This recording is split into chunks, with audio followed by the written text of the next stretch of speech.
The necklace felt wrong in my hands. Something about its weight, the way the light caught the stones, it wasn't right. I'd worn Mum's sapphire pendant every birthday since I turned 16, but this year, holding it up to the mirror, I knew. This wasn't her necklace. I'm Mabel, and until this moment, I thought I understood my place in this house. Quiet, accommodating, invisible when convenient. But staring at this cheap imitation dangling from my fingers, something snapped inside me. "Dad?" My voice echoed through our too-large house, past the pretentious artwork Linda had insisted on hanging everywhere. "Dad, where are you?" The sound of newspaper rustling came from his study. He didn't look up when I entered, just kept reading about whatever stock market disaster had caught his attention today. "What is it, sweetheart?" "This isn't Mum's necklace." I dropped the fake onto his desk, where it landed with a dull clank instead of the delicate chime I remembered. He glanced at it, then back to his paper. "Don't be ridiculous. It's the same necklace it's always been." "No, it's not. The original had a tiny chip in the center stone. The setting was platinum, not white gold. And the sapphire... Dad, this isn't even real sapphire. It's glass." Finally, he looked at me. "Mabel, you're being dramatic. Linda had it cleaned last month, that's all." From somewhere upstairs, Chloe's music thumped through the ceiling, as if punctuating my father's dismissal. I pressed my palms against his desk, leaning forward. "Where's the real necklace?" "I don't know what you're talking about." But his eyes flickered away, just for a second. He knew. "Thomas," Linda's voice floated in from the hallway before she appeared in the doorway, all perfectly styled hair and calculated concern. "Is everything all right?" I heard raised voices. "Everything's fine," Dad said quickly. "Mabel's just confused about her mother's necklace." Linda's face softened into that sympathetic mask I'd grown to hate. "Oh, sweetie, I know how much that necklace means to you, but it's exactly the same as it's always been," I wanted to scream. Instead, I straightened up, grabbed the fake, and headed for the door. But Linda's next word stopped me cold. "While you're here, Thomas, we should discuss Chloe's tuition. The dance academy in Paris she's been accepted to is quite expensive, but it's such an amazing opportunity." I froze just outside the study, my heart pounding. "Linda, we talked about this. That money is set aside for..." "For what? Mabel's already working at that little bookstore. She clearly has no interest in college. And Chloe has real talent, real potential." The silence that followed felt like a knife in my chest. "You're right," Dad finally said. "Chloe deserves this chance. We can transfer the funds next week." My college fund, the money Mum had insisted on setting aside for me before she died. They were going to give it to Chloe, my spoiled half-sister who'd never worked a day in her life. I clutched the fake necklace so hard the edges cut into my palm. Through the pain, a clarity emerged. They'd been doing this for years, erasing Mom piece by piece, replacing her memory with cheap imitations, just like they'd tried to replace me with Chloe. My phone buzzed in my pocket. Probably Rachel, checking if we were still on for coffee. But I couldn't face her right now, couldn't pretend everything was normal when my world was crumbling. I heard footsteps approaching and ducked into the nearby bathroom. In the mirror, I barely recognized myself. The girl staring back looked older, harder. She looked like someone who'd finally had enough. The fake necklace caught the light again, mocking me with its artificial shine. I dropped it into the trash where it belonged and pulled out my phone. I had some decisions to make, and they couldn't wait until coffee with Rachel. This wasn't just about a necklace anymore. This was about everything they'd taken from me, everything they thought they could keep taking. But they were wrong. They had no idea what I was capable of. Rachel's spare bedroom felt like sanctuary and exile all at once. 3 cardboard boxes held everything I'd chosen to take from my old life. Clothes, books, and a framed photo of Mom that Dad hadn't noticed missing yet. No fake necklace. I'd left that where it belonged, in the trash. "You can stay as long as you need," Rachel said, leaning against the doorframe. "But are you sure about this? Your dad's going to lose it when he realizes you're gone." I smoothed the bedspread, buying time before answering. He lost me long before I left. He just hasn't figured it out yet. My phone buzzed again. The 7th call from Linda in 2 hours. I silenced it without looking. The Book Nook called back, Rachel said. They want you to start Monday. Perfect. I'd applied there months ago, sensing this day might come. Minimum wage and irregular hours, but it was mine. No strings attached, no family favors. The doorbell rang, and Rachel's expression tightened. That's probably them. I nodded, my hand steady as I unpacked the first box. You don't have to answer. Like hell I don't. She disappeared down the hall, and I heard the front door open, followed by Linda's theatrical sigh. Rachel, dear, we know she's here. Thomas is worried sick. I'm sorry, Mrs. Carter, but Mabel's an adult. If she wants to talk to you, that's her choice. This is ridiculous. Chloe's voice now, sharp with entitlement. She's just throwing a tantrum because of some stupid necklace. I moved to the doorway, silent on bare feet. From here I could see them all. Linda perfectly coiffed, despite the late hour. Chloe in designer clothes that probably cost more than my new job would pay in a month. And Dad looking smaller somehow, diminished. Mabel. Linda spotted me first. Stop this nonsense, come home. That's not my home anymore. The words came out calmer than I felt. It hasn't been since you moved in. How dare you? Chloe stepped forward, but Rachel blocked her path. After everything we've done for you. Everything you've done? I laughed, the sound harsh even to my own ears. You mean like stealing Mum's necklace? Or taking my college fund for your dance lessons? Dad's head snapped up. You heard that? I hear everything, Dad. I've always heard everything. I just stopped expecting you to listen back. Sweetheart, Linda started, but I cut her off. Don't pretend you care now. Go home. Enjoy your perfect life with your perfect daughter. I'm done being the ghost in my own house. Thomas, Linda turned to my father, are you going to let her talk to me like this? But Dad was staring at me, really seeing me for the first time in years. The necklace, he said slowly. You're sure it's not the same one? Thomas, Linda's voice cracked like a whip. Yes, I'm sure. I met his gaze steadily. Just like I'm sure about where my college fund is really going. Something flickered in his eyes, doubt, maybe, or the first glimmer of understanding. But before he could speak, Linda grabbed his arm. We're leaving. When you're ready to apologize, Mabel, you know where to find us. They left, Chloe throwing one last venomous glare over her shoulder. Rachel closed the door behind them, then turned to me with raised eyebrows. You okay? No. I leaned against the wall, finally letting my hands shake. But I will be. My phone buzzed again. Not Linda this time, but Grandmother Evelyn. Her message was simple. Come see me tomorrow. There's something you need to know. I showed Rachel the text. Think it's about the necklace? Only one way to find out. She squeezed my shoulder. Want company? I shook my head. Whatever Grandmother had to tell me, I needed to face it alone. Just like I'd face everything else from now on. My new job, my new life, my new purpose. Because this wasn't just about survival anymore. This was about justice. About taking back what was stolen, piece by piece, until there was nothing left for them to take. I looked around the spare bedroom, at my 3 boxes of carefully chosen possessions. It wasn't much, but it was a start. And sometimes that's all you need, a starting point and a reason to keep going. Tomorrow, I'd see Grandmother. Tomorrow, I'd start piecing together the truth. But tonight, in this borrowed sanctuary, I allowed myself one moment of pure, uncomplicated grief for everything I'd lost. And everything I was about to take back. Grandmother Evelyn's house smelled like cinnamon and secrets. She waited until I'd settled into her faded armchair, tea growing cold between my hands, before she spoke. Linda sold your mother's necklace 6 months ago. The teacup rattled against its saucer. How do you know?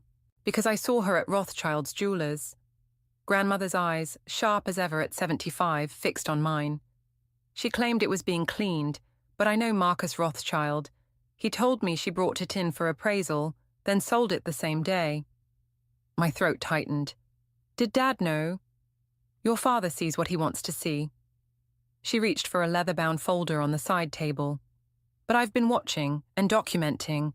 Inside were bank statements, photographs, receipts, a paper trail of Linda's manipulations stretching back years. Credit card charges under Dad's name for Chloe's shopping sprees. Investment accounts drained and reopened under Linda's maiden name.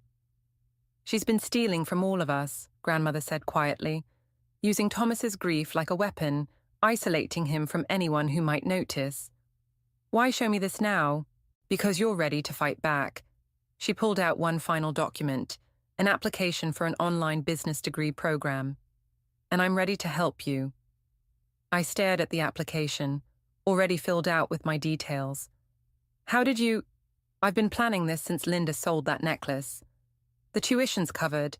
I've set up a private account she can't touch. All you need to do is sign. My hands shook as I took the paper. Dad will never forgive this. Your father needs to learn that forgiveness isn't always the answer. Grandmother's voice hardened. Sometimes justice matters more. The doorbell rang, startling us both. Through the window, I glimpsed Linda's Mercedes in the driveway. Perfect timing, Grandmother muttered, gathering the documents. Hide these upstairs, then come back down. Let's hear what story she's spinning today. I took the stairs 2 at a time, heart pounding. From above, I heard Linda's voice, honey-sweet with concern. Evelyn, I'm worried about Mabel. She's making such rash decisions. Is that why you're here? Concerned for Mabel? Grandmother's tone could have frozen fire. Of course, she's family. Like her mother's necklace was family. Silence fell like a blade. I crept halfway down the stairs, staying just out of sight. Through the railing, I watched Linda's perfect posture stiffen. I don't know what you're implying. No implications, Linda. I know you sold it, just like I know about the accounts you've been draining, the credit cards you've opened in Thomas's name. That's ridiculous. Thomas handles all our finances. Does he? Or does he sign what you put in front of him, too afraid of rocking the boat to actually read it? Linda's mask slipped, just for a moment. You can't prove anything. Want to bet? Grandmother's smile was razor-sharp. I may be old, Linda, but I'm not blind, and I'm not nearly as helpless as you'd like to think. Is that a threat? Consider it a warning. Whatever you're planning with Mabel's college fund, don't. Linda laughed, but it sounded hollow. Or what? You'll tell Thomas? He'll never believe you over me. I'm his wife. And I'm his mother. The question is, Linda, are you ready to find out which of us he'll choose? The front door slammed so hard the windows rattled. I waited until Linda's car disappeared before coming downstairs. Grandmother sat heavily in her chair, suddenly looking every one of her 75 years. Well, that should keep her busy for a while. What if she tells Dad? Let her. Sometimes you have to break something completely before you can fix it properly. She nodded at the application I still clutched. Are you ready? I thought about the fake necklace in the trash, about years of disappearing into the background of my own life, about Mom, who'd wanted so much more for me than this. Yes, I signed my name with steady hands. But I want to do more than just study. I need to understand everything, the business, the accounts, all of it. I need to know exactly what she's been doing. Grandmother smiled, and for a moment I saw the steel beneath her gentle exterior. Good, because that's exactly what we're going to teach you. I looked down at my signature, feeling the weight of the moment. This wasn't just about revenge anymore. This was about reclaiming everything that had been stolen, not just a necklace or money, but my voice, my power, my place in the world. And I was just getting started. 3 months into my online classes, the headache started. My laptop screen blurred at 2 a.m. as I tried to finish another assignment between work shifts at the Book Nook. Coffee wasn't cutting it anymore. You look terrible, Rachel said, dropping a sandwich on my desk. When's the last time you actually slept? I checked my phone. Another missed call from Dad. Sleep is for people who aren't trying to rebuild their lives from scratch. You're going to crash. I'm fine. The lie tasted bitter, like the cold coffee I'd been nursing for hours. My phone buzzed again, not Dad this time, but a video message from Chloe. Against my better judgment, I opened it. There she was, posing against a shiny red convertible. My college fund, transformed into German engineering. Thanks for the wheels, sis. Her laugh echoed through my tiny room. Paris is amazing, by the way. You should visit. Oh, wait, you can't afford it. Too busy playing shop girl. The phone slipped from my trembling fingers. Mabel? Rachel reached for me, but I was already moving, grabbing my coat. I need air. The night shift at the book nook was usually quiet, perfect for studying, usually. Tonight, the empty aisles felt like they were closing in. You're early, Marcus, the owner, said as I tied on my apron. Everything okay? Fine. I started reorganizing the already neat fiction section, trying to steady my hands. Your grandmother called earlier. He hesitated. Said something about your father coming by. The book I was holding hit the floor. What? He was here this afternoon, asking questions about your schedule. My carefully constructed walls started cracking. Dad had never visited the store before, never showed any interest in my new life. Did he say why? Marcus shook his head, but he seemed worried, different from what you described. The bell above the door chimed. I turned, expecting another late-night browser, but instead found Linda standing there, perfect as always in her designer coat. Well, she said, this is quaint. I straightened, forcing my voice steady. We're closing. Oh, I'm not here to shop. She pulled out a familiar leather folder, grandmother's documentation. My heart stopped. I'm here to make a deal. Marcus disappeared into the back, leaving us alone among the shelves. How did you get that? Your grandmother should really upgrade her home security. Linda's smile was razor sharp. Drop the online classes, stop filling Thomas's head with doubts, and these papers disappear. Keep pushing, and I'll show him exactly how his mother's been conspiring against his wife. You're blackmailing me with evidence of your own crimes? I'm offering you a choice. Back off, or watch your father lose the last bit of family he trusts. The security camera in the corner blinked steadily. Linda hadn't noticed it, too busy savoring her perceived victory. You know what's funny? I reached under the counter, pressed the button that would save the security footage. You still think this is about Dad? Her smile faltered. This stopped being about him the moment you sold Mom's necklace. I stepped closer, voice low. You want to show him those papers? Go ahead. But first, explain where the money went. Every account, every transaction. I'm sure he'd love to hear about the offshore transfers. You're bluffing. Try me. I nodded toward the camera. And maybe explain why you're threatening an employee on private property. I'm sure the police would be interested. The color drained from her face. You've changed. No, I've just stopped pretending to be the person you wanted me to be. She left without another word, but her presence lingered like poison. As soon as she was gone, my legs gave out. I slid down behind the counter, breathing hard. Marcus found me there minutes later, handed me a cup of tea. Want to talk about it? No. I pulled out my phone, dialed grandmother's number. But I need to make some changes. The game had shifted. Linda was desperate enough to break into grandmother's house, which meant we were closer to the truth than I'd realized. But she'd also shown her hand, and her weakness. It was time to stop playing defense. Time to show them exactly what happened when you push too far. The headache pounded behind my eyes, but for the first time in months, my vision was perfectly clear. The graduation ceremony felt surreal, like watching someone else's life through a fogged window. My name echoed through the auditorium. Mabel Carter, Business Administration, summa cum laude.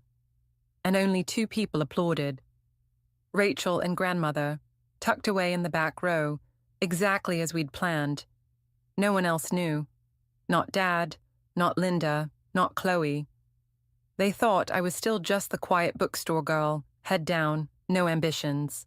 Marcus was waiting at the book nook afterward, a wrapped package in his hands. "Congratulations, Manager Carter." I froze halfway through the door. "What?" "Unless you're not interested in running this place." He smiled, pushing the package toward me. "I'm expanding to 3 new locations. Need someone I trust to handle this one." Inside the package was a set of keys and a contract. My hand shook as I read the terms. Full management control, profit sharing, option for partial ownership after 2 years. "I don't understand. Why me?" "Because you turned my failing bookstore into the most profitable independent shop in the city, all while getting your degree." He tapped the contract. "And because you're ready." The bell chimed. Dad walked in, looking older than I remembered. "Mabel." He stopped short, taking in my graduation gown. "What is this?" Marcus squeezed my shoulder and disappeared into the back, leaving us alone. "Surprise." The word came out harder than I intended. "Turns out you can get an education without a trust fund." "Why didn't you tell me?" "Would it have mattered? Or would Linda have convinced you it was just another cry for attention?" He flinched. "I've been trying to call you." "I know." I folded the contract carefully, tucking it away. "Why are you here, Dad?" "Linda's been—" He paused, struggling. "There are discrepancies in our accounts. Things I can't explain. Your grandmother suggested I talk to you." Of course she had. Grandmother's chess game was reaching its endgame. "Funny timing," I said. "Now that the money's gone, you're finally asking questions." "That's not fair." "No?" I grabbed my phone, pulled up Chloe's video. "Is this fair? My college fund turned into her convertible. Or how about Mom's necklace being sold without anyone asking me?" He went pale. "What are you talking about?" "Ask your wife." I handed him a copy of Linda's transaction records. Not all of them, just enough to start the cracks spreading. "Ask her about Rothschild's jewelers. Ask about the offshore accounts. Ask about everything you've been too afraid to see. This can't be right." "Can't it?" I moved behind the counter, where I'd stood that night Linda threatened me.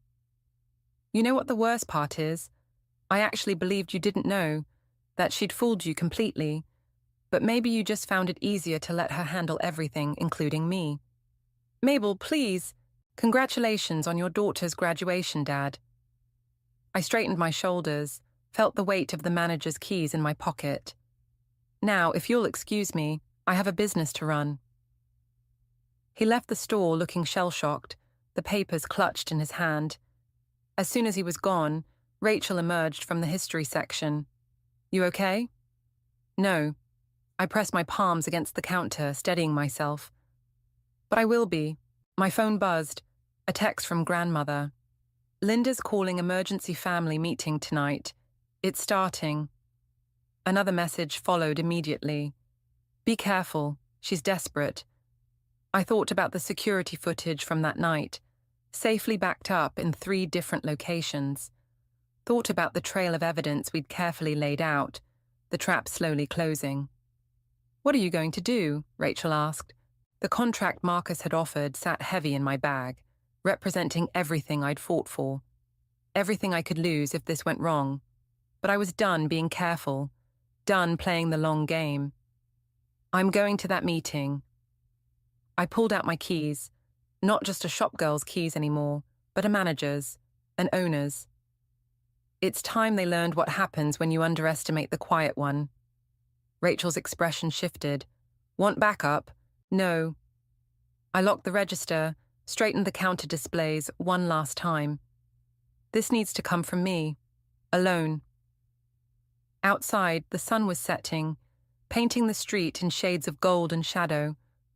Somewhere across town, Linda was gathering her forces, preparing for battle. She had no idea what was coming. None of them did. The family meeting exploded exactly as expected. Papers scattered across Dad's mahogany desk, Linda's carefully constructed lies crumbling under the weight of bank statements and transaction records. But I hadn't anticipated Chloe's announcement. "I'm having a party at the Grand Rose next week," she declared, cutting through the chaos. "A proper homecoming. The whole family will be there." My stomach dropped. The Grand Rose, my venue, The one Marcus had just put me in charge of managing. Absolutely not, Linda snapped. Not with everything that's already booked. Chloe's smile was pure venom. Daddy approved it last month. Right, Daddy? Dad nodded absently, still staring at the evidence of his wife's betrayal. I signed something. Perfect. Chloe turned to me. You'll come, won't you, sis? Show everyone how well you're doing with your, what was it, book sorting? The trap was obvious. She wanted to parade her success, my stolen success, in front of everyone who mattered in our social circle. One final humiliation. She had no idea she'd just handed me exactly what I needed. Wouldn't miss it. I gathered my copies of the evidence, leaving the originals with Dad. Send me the details. Grandmother caught my arm as I left. Be careful. When cornered animals attack, they make mistakes. I squeezed her hand. Trust me. But walking into the Grand Rose the next morning, my confidence wavered. The staff, my staff, technically, were already preparing for Chloe's party. Crystal champagne flutes, imported flowers, a string quartet setting up in the corner. My phone buzzed. Linda, stay away from the party. Last warning. Another message followed.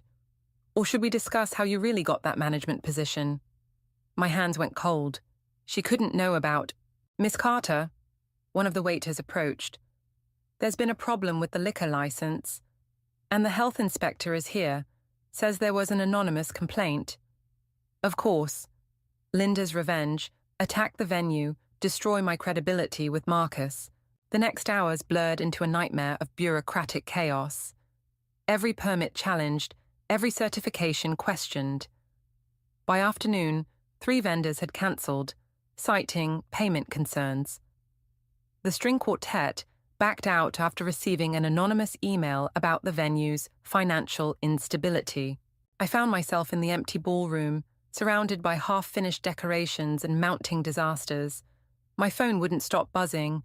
Marcus wanting updates, staff asking for direction, Linda's threats becoming more specific. Still playing manager? Chloe's voice echoed from the doorway. She walked in, designer heels clicking on marble. God, it's worse than I expected. Linda was right. You're completely out of your depth. Get out. Or what? She ran a finger along a table, checking for dust. You'll tell Daddy. Show him more papers. Face it, Mabel, you're nothing. Just a sad little girl playing dress-up in someone else's life. My vision blurred. Everything I'd built, everything I'd fought for, crumbling under the weight of their combined assault. The party starts in 4 hours, Chloe continued. Try not to embarrass yourself too much when you're serving drinks.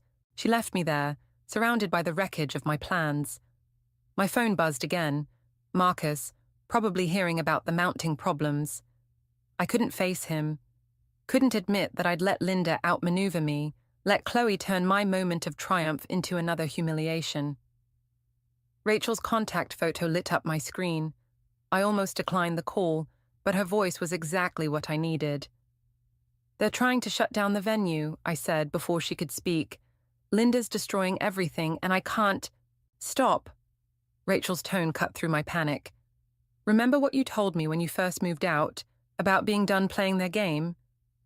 This is different. No, it's not. They're still trying to make you play by their rules, so change the game. I looked around the ballroom, seeing it through new eyes. Every crisis they'd created, every obstacle they'd thrown up. They all assumed I'd try to fix things their way, try to salvage their perfect party. But I wasn't that person anymore. Rachel, I said slowly, I need you to make some calls. What are we doing? I smiled, feeling the weight lift from my shoulders. We're going to give them exactly the party they deserve. 4 hours, just enough time to show them what happens when you push the quiet one too far. Just enough time for revenge. The Grand Rose's ballroom filled with society's finest, all here to witness Chloe's triumphant return. Crystal glasses clinked, the replacement string quartet played, and everyone pretended not to notice the tension crackling through the air.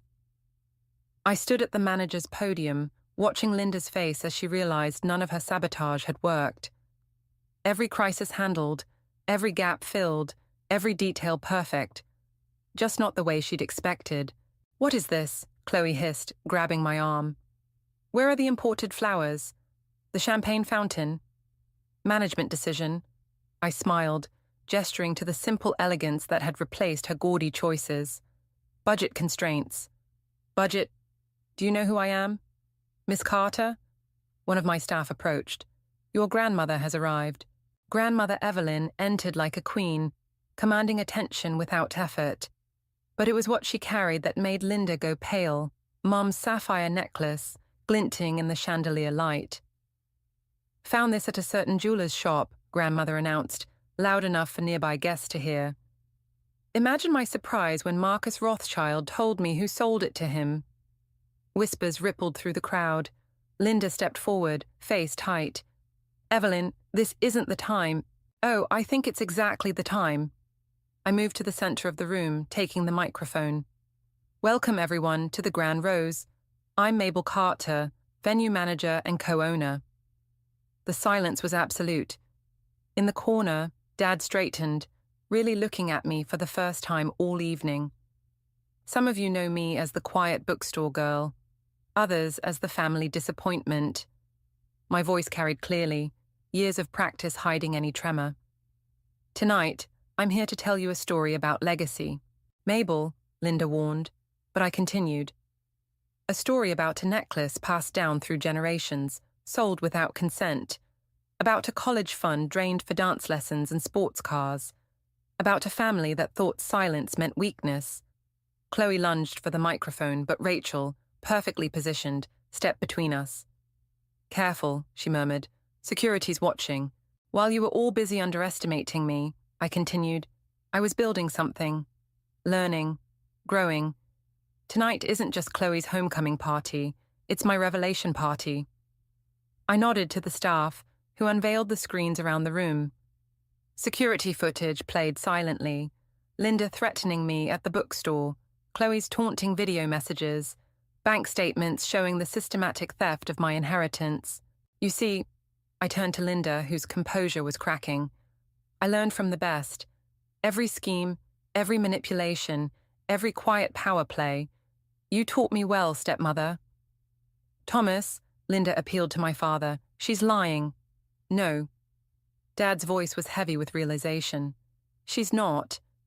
Grandmother stepped forward, the sapphire necklace catching the light. "The board of directors has been informed of your financial irregularities, Linda. They're very interested in discussing them. You can't prove—" "Actually," I cut in, "I can prove everything. Every transaction, every forged signature, every stolen moment of my mother's legacy. The question is, what happens next?" The room held its breath. Chloe, for once, was speechless. Linda's carefully constructed world was crumbling, and she knew it. "Security will escort you out," I said quietly. "The police have questions about certain financial discrepancies. And Dad—" I met his eyes. "I think it's time for some family counseling." "You vindictive little—" Linda started forward, but stopped short as Grandmother placed the necklace around my neck. "My granddaughter," she announced to the room, "has not only earned back her inheritance but multiplied it. The family estate will reflect that reality." The sapphire felt cool against my skin, its weight familiar and right. Linda and Chloe were escorted out, their protests fading into the night. Guests murmured and whispered, the evening's entertainment far exceeding their expectations. Dad approached slowly, looking lost. "Mabel, Not tonight." I touched the necklace, feeling its truth. "We'll talk, but not tonight. Tonight is about reclaiming what was taken, all of it."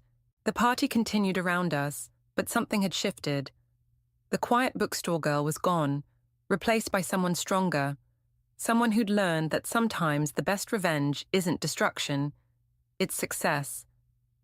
And as I stood there, surrounded by the life I'd built from their betrayal, I realized revenge wasn't what I wanted anymore. I wanted something better. I wanted forward. The Grand Rose emptied slowly, whispers and speculation trailing behind each departing guest. I stood at my manager's podium, fingers tracing the edge of Mom's necklace, when I noticed something odd about the clasp. a tiny seam, almost invisible unless you knew where to look, the kind of detail only someone intimately familiar with the piece would recognize. My hands shook as I worked the hidden mechanism. The sapphire setting clicked open, revealing a folded slip of paper, yellowed with age but perfectly preserved. I always wondered if you'd find it. Grandmother appeared beside me, her eyes bright. Your mother showed me the secret compartment the day before she died. Said it was for when you were ready. The paper felt fragile between my fingers as I unfolded it. Mum's handwriting, still as elegant as I remembered. My dearest Mabel, if you're reading this, you've discovered that strength isn't always about being the loudest voice in the room. Sometimes it's about waiting, watching, building something of your own. I'm sorry I couldn't be there to teach you this myself, but knowing you found this means you've already learned it on your own. Remember, legacy isn't just what we inherit, it's what we choose to build from the pieces we're given. All my love, Mom. The words blurred as tears threatened, but I refused to let them fall. Not here, not now. She would have been proud, Grandmother said quietly. Not of the revenge, though I must admit that was rather spectacular, but of who you've become despite everything they tried to make you. Dad cleared his throat behind us. He stood awkwardly in the emptying ballroom, looking smaller without Linda's shadow. The police want statements tomorrow about the financial records. I nodded, tucking Mom's letter safely away. I'll be there. Mabel, He stopped, started again. I failed you, over and over. Yes, I said simply. You did. Rachel appeared with my coat, ready to run interference, but I waved her off. This needed to happen. I don't expect forgiveness, Dad continued, but I'd like to try something. Whatever you're willing to allow. I thought about Mum's words, about legacies and choices and building from broken pieces. Coffee, I said finally. Once a month, neutral ground. We'll see where it goes. He nodded, relief and regret warring on his face. Thank you. Don't thank me yet. I straightened my shoulders, feeling the weight of the necklace, the letter, everything they represented. Trust takes time to rebuild, if it can be rebuilt at all. I understand. As he left, Grandmother squeezed my hand. You're being kinder than they deserve. No. I looked around the ballroom, my domain now, earned through every sleepless night and hidden tea. I'm being exactly who I choose to be. That's the difference. The staff was cleaning up, resetting the room for tomorrow's events. Life moving forward, just as it should. The necklace suits you, Rachel said, joining us. Though I have to ask, was it worth it? All of this? I touched the sapphire, feeling the hidden compartment with its precious cargo. Thought about the girl I'd been, invisible and voiceless, and the woman I'd become. It was never about the necklace, I said, or even about revenge, really. It was about proving something. To them. To myself. Grandmother smiled, knowing and proud. And what did you prove? I looked out over my domain, the grand ballroom where I'd finally found my voice, the staff who respected me not for my name but for my work, the future stretching out before me, full of possibilities I'd built for myself. That legacy isn't what they take from you, I said, Mom's words echoing in my heart. It's what you choose to build from the pieces they leave behind. The last guests were leaving, the night winding down. Tomorrow would bring police statements and newspaper headlines, lawyers and consequences. But tonight, in this moment, I felt nothing but peace. I'd gotten everything I wanted, but not in the way I'd expected. Revenge had transformed into something better, into growth, into strength, into a future entirely my own. Mum would have understood. She'd known all along. The sapphire caught the light one last time as I turned off the chandeliers, its blue depths holding not just the past now, but the promise of everything still to come.